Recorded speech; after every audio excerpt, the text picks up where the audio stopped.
All right, joining me now is Kamran Bokhari, Senior Director for the New Lines Institute for Strategy and Policy. Thanks so much for joining us on CTV News Channel.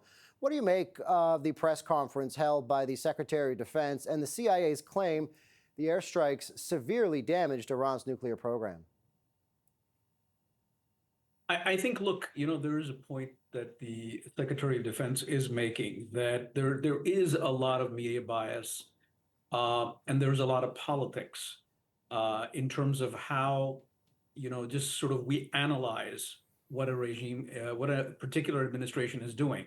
So if, it's a Democratic administration, the Republicans will take swipes at it.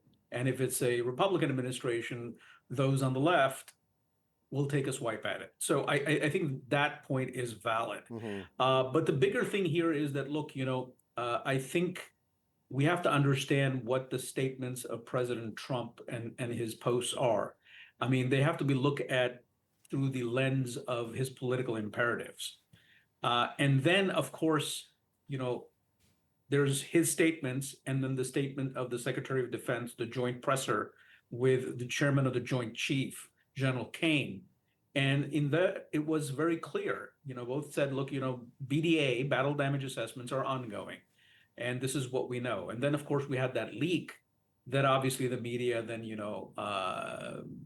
takes up and essentially does its reporting and does its analysis accordingly. So, yeah, I mean, he does have a point in my view.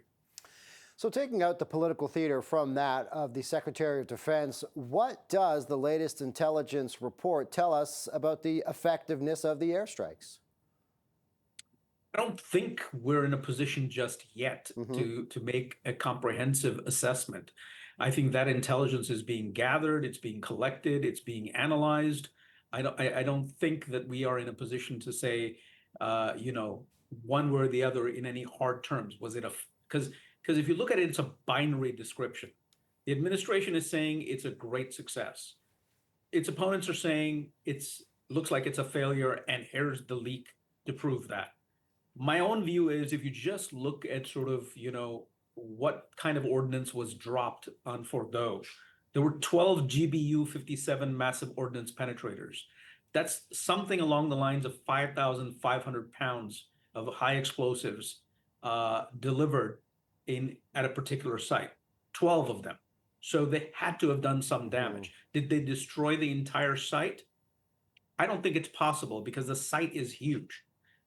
Did they take out the centrifuges and the core of the facility? Just judging from the impact, judging from what 12 of those bunker busters can do, I do believe that sufficient amount of damage was done. Now, did something go wrong? There's always a possibility, and we'll find out. So what could the next steps be here, as we're also learning there are no direct talks with Iranian officials and the White House this week or the next, despite what U.S. President Donald Trump said yesterday at the NATO summit in the Netherlands?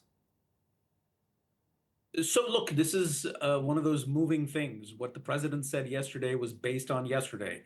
We're in a situation where things are changing by the hour. Everything now depends on the Iranians. The ball is in their court. And we have to appreciate that they have a lot of mess to sort out at home. There has to be a lot of regime infighting going on right now over who is responsible for this disastrous outcome where essentially Israeli aircraft have impunity over Iranian airspace. They dominate it.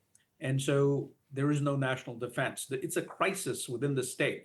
So that's not a time when, and then they have, to deal with all sorts of issues, which have to do with a pending transition of leadership. The supreme leader is 86 years old, and they were already in that process before this war began. This war has accelerated that process.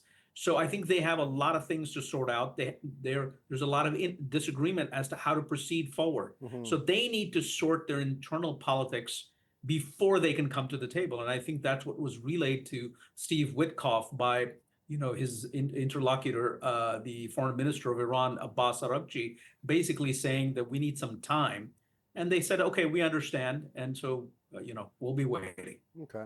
Kamran Bokhari is a senior director for the New Lines Institute for Strategy and Policy. thanks so much for joining us on CTV News Channel today. Greatly appreciate it. My pleasure.